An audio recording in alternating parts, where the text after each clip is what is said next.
Second ক্লাসে এই বাকি 10টা বলতেছি, ঠিক আছে? সুতরাং দেখো এখানে ফার্স্ট যে রুলসটা আছে আফটার, তো আফটার যদি মাঝখানে বসে যদি অতীত অর্থে ব্যবহৃত হয়, ঠিক আছে, আর বিফোর যদি মাঝখানে বসে তাহলে কি হবে? তাহলে বিফোর আফটার রুলসটা আমরা অ্যাপ্লাই করি।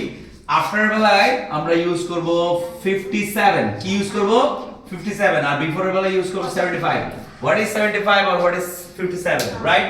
সো আফটার আমরা যদি টেন্স কে ক্যালকুলেট করি, present indefinite 1, present continuous 2, present perfect 3, present perfect continuous 4, past indefinite 5, past continuous 6, past perfect 7, তাহলে আফটার বেলায় আমরা ইউজ করতে পারবো পলাশীর যুদ্ধ বলে না 1757, ওই পলাশী যুদ্ধের সালটা মনে রাখলে হবে, আফটার পলাশী যুদ্ধ। আর বিফোরের বেলায় আমরা মনে রাখতে পারবো 75 কার জার্সি নাম্বার? সাকিব আল হাসান। যদিও সে প্লেয়ার ভালো, মানুষ হিসেবে সেটা তার ব্যক্তিগত ব্যাপার, ঠিক আছে, বাট তাকে যেহেতু আমরা আইডল হিসেবে দেখি, তাকেও ভালো হওয়া উচিত ছিল, ঠিক আছে? ওকে, তাহলে সাকিব 75, তাহলে আগে খেলতো এখন খেলে না, এবার মনে রাখতে হবে আগে ইকুয়াল টু বিফোর 75, আগে খেলতো 75, ওকে। আর পলাশী যুদ্ধের পরে আমরা এই ইস্ট ইন্ডিয়া কোম্পানি তখন চলে যায়, মানে এস্টাবলিশ হয় অ্যাকচুয়ালি না 1757 পরে, তো এই 57, তাহলে আফটার এর পরে 57, বিফোর ইকুয়াল টু কি 75। সুতরাং এই আফটার এর পূর্বে এটা হচ্ছে যে কত 5, তাহলে এখানে কত হবে 7, তাহলে এখানে had plus reached, okay. So this one is done. এরপর হচ্ছে যে they not punish for such a crime, তাদেরকে নট পানিশ, আমরা এটা চাইলে আমরা ইন জেনারেল সেন্সে ধরে নিচ্ছি কি যে তাদেরকে পানিশ দেওয়া হয়নি, জিনিসটা এরকম না। সো তারা তো নিজে নিজেকে পানিশ দিবে না, তাহলে আমরা এটা নরমালি ধরতে পারি কি they were not punished, it's a passive, okay. So passive অর্থে ব্যবহার করা যায়। তাহলে আমরা জানি প্যাসিভের ফর্ম কি, পাস্ট ইনডিফিনিটের ওয়াজ ওয়্যার এর পরে ভার্ব 3, ওয়াজ হচ্ছে সিঙ্গুলার আর ওয়্যার হচ্ছে প্লুরাল, দে যেহেতু প্লুরাল এখানে কি হবে ওয়্যার হবে, নট হবে, ভার্ব হবে, ভার্ব 3 হবে, ওকে। তারপরে রুলসটা হচ্ছে যে 13 নাম্বার রুলসটা ইম্পর্টেন্ট।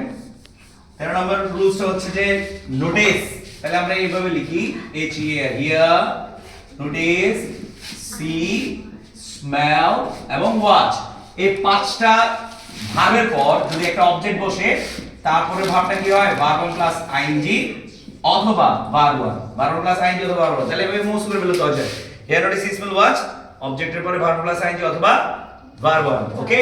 সো এখানে আমরা কি ইউজ করব, নোটিস যেহেতু পাইছি, এখানে অবজেক্ট পাইছি, এখানে আমরা চাইলে স্টিলিং লিখতে পারবো অথবা স্টিল লিখতে পারবো, তবে অ্যাডমিশনে স্টিলিং হচ্ছে ফার্স্ট চয়েস। ফার্স্ট চয়েস মানে হচ্ছে অ্যাডমিশনে যদি দুটোটা অপশনে থাকে, একটা স্টিলিং একটা স্টিল, তাহলে আমরা স্টিলিং আনসার করব, মনে থাকবে, ওকে। তারপরটা হচ্ছে সোফা, কি লেখা আছে সোফা, সোফাটা কিসের রুলস? সোফার প্রেজেন্ট পারফেক্ট রুলস। তাহলে আমরা কি জানি প্রেজেন্ট পারফেক্টে যে just now, already, yet, ever, lately, recently, never, তারপরে so far, up to the mark, up to the standard, up to now, এগুলো থাকলে প্রেজেন্ট পারফেক্ট টেন্স হয়। তাহলে সো ফার থাকলে আই এর জন্য কি হবে প্রেজেন্ট পারফেক্টে আই হ্যাভ, এবং গট এর ভার্ব 3 কি, আর গেট এর ভার্ব 3 গট, তাহলে আই হ্যাভ গট অথবা গটেন দুইটাই লেখা যাবে না, তাহলে so far equal to present perfect tense. তারপর এটা হচ্ছে নিড এর রুলস, দেখো need plus not plus verb 1, need modal auxiliary, নিডের পরে নট প্লাস ভার্ব 1 হলে নিড কি মডেল অক্সিলারি, অথবা ইন্টারোগেটিভ সেন্টেন্সে নিড এবং ডেয়ার দুটেই মডেল অক্সিলারি অর্থে ব্যবহৃত হয়, ঠিক আছে। তাহলে হি যেহেতু লিখছে এখানে অ্যাজ দিছে, দেয় নাই, তাহলে অ্যাজ যেহেতু দেয় নাই এটা মডেল অক্সিলারি হিসেবে ধরতে হবে। সুতরাং এখানে উত্তর কি হবে নট গো, তাহলে he need not go outside at late night, okay. নিডের বাকি রুলস গুলো কি, নিড নট ভার্ব 1, ব্যক্তি নিড 2 প্লাস ভার্ব 1, বস্তু need to be plus verb 3, অথবা বস্তু নিড ভার্ব প্লাস আইএনজি। উদাহরণ হচ্ছে he need to go, he needs to go, যেহেতু অ্যাজ দিছি, নিড নট গো ফার্স্ট এটা, এরপর হচ্ছে নিডস টু গো, তারপর হচ্ছে his hair needs to be cut, অথবা his hair needs cutting, okay. So নিডের রুলস শেষ। তারপর হচ্ছে যে প্রেফারের rules, one of the finest rules of English. So prefer কি, প্রেফারের পর কি বসে প্রেফারের পরে সাধারণত 2 প্লাস ভার্ব 1 বসে, ঠিক আছে, কিন্তু প্রেফারের পরে যদি ভার্ব 1 প্লাস আইএনজি থাকে, এখানে যদি মাঝখানে 2 থাকে, তারপর আবার একটা কি হবে ভার্ব 1 প্লাস আইএনজি হবে। আরেকটা রুলস কি, prefer plus 2 plus verb 1 plus rather than plus verb 1, তার মানে এখানে দেওয়া আছে কি হি প্রেফারড ডান্সিং, সো আইএনজি দেওয়া আছে, প্রেফারের পরে আইএনজি দেওয়া আছে, তাহলে টু এর পরে কি হবে আইএনজি হবে। যেমন he prefer travelling to swimming, he prefer riding to sleeping, he prefer doing to riding, এরকম অনেকগুলো ফর্ম হবে। তারপরে প্রেফারের পরে আইএনজি থাকলে টু এর পরে আবার কি হবে আইএনজি হবে, এবং প্রেফারের পরে যদি টু প্লাস ভার্ব হয় এরপর মাঝখানে যদি রেদার দেন থাকে তাহলে বেয়ার ইনফিনিটিভ হবে, মানে ভার্বের বেস ফর্ম হবে। যেমন he prefer to die rather than beg, ঠিক আছে। ওকে, প্রেফার গেল। তারপর হচ্ছে ডিজায়ার। ডিজায়ার হচ্ছে এমন একটা ভার্ব যার পরে টু প্লাস ভার্ব হয়। শুধু এই ভার্বটা না, এটার সাথে আরো অনেকগুলো ভার্ব নির্ভর করে। যেমন আমরা জানি ধরো agree, attempt, claim, decide, demand, desire, expect, fail, forget, hesitate, hope, intend, learn, offer, plan, prepare, pretend, refuse, seems, time, and want, wish, এদের পরে কি হবে টু প্লাস ভার্ব হবে। Okay, can I repeat it again? So agree, attempt, claim, decide, demand, desire, expect, fail, forget, hesitate, hope, intend, learn, offer, plan, prepare, pretend, refuse, seems, time, and want, wish, এগুলোর পরে কি বসবে two plus verb হবে। তুমি মরে যেতে পারো কিন্তু এগুলো চেঞ্জ হবে না। ওকে, সো দা রুলস মুখস্থ করে ফেলতে পারো, ঠিক আছে। সো ডিজায়ারের পরে কি হবে টু ডু হবে। ওকে, এরপর একটা ইন্টারেস্টিং রুলস, যদি প্যাসিভ অর্থে ফাউন্ড বসে, ফাউন্ড, নোটিস, ওকে, এবং সিন, এই তিনটা যদি থাকে প্যাসিভ অর্থে মানে এদের আগে অবশ্যই বিভাব থাকবে।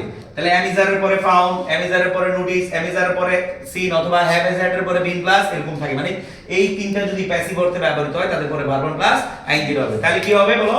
ফাউন্ড, নোটিস, সিন, প্যাসিভ অর্থে ভার্ব প্লাস আইএনজি, এগুলো শেষ। এবার হচ্ছে যে এখানে একটা ফিনিশ ছিল, রাইট? এখানে মুছে দেওয়া হয়েছে। সো সেন্টেন্স গুলো ছিল এরকম, হি ফিনিশড, তাই না? হি ফিনিশড, এখানে ছিল রাইট, ঠিক আছে। হি ফিনিশড ড্যাশ, তো এতটুকু দিলে হবে। ফিনিশড এর পর ওই সেম আমি বললাম না, ফিনিশড এর পরও জিরান বসে, ওই কোনটা এটা? Admit, anticipate, appreciate, avoid, can help, consider, delete, in finish, finish, finish, mind or past, can not help, with with looks for, এগুলো তো বাকিগুলো তো different, right? So he finished জিরান, হি ফিনিশড জিরান। সবচেয়ে মজার ব্যাপার হচ্ছে ফিনিশ অর্থ শেষ করা, স্টার্ট অর্থ শুরু করা। ফিনিশ এবং স্টার্টের পরে আইএনজি দিলেই হচ্ছে, ঠিক আছে। ফিনিশ এবং স্টার্টের পরে আইএনজি দিলে হচ্ছে। সুতরাং এটা কি হবে? রাইটিং। এটা কি হবে? রাইটিং। নেক্সট ওয়ান হচ্ছে যে মেনি আ ম্যান, ঠিক আছে। এখানে ছিল fail, okay, fail the test exam. So many a থাকলে সিঙ্গুলার, সুতরাং এটা কি হবে? ফেলস। আর এ মেনি থাকলে প্লুরাল। বুঝে গেছে? 20 রুলস ডান। Thank you.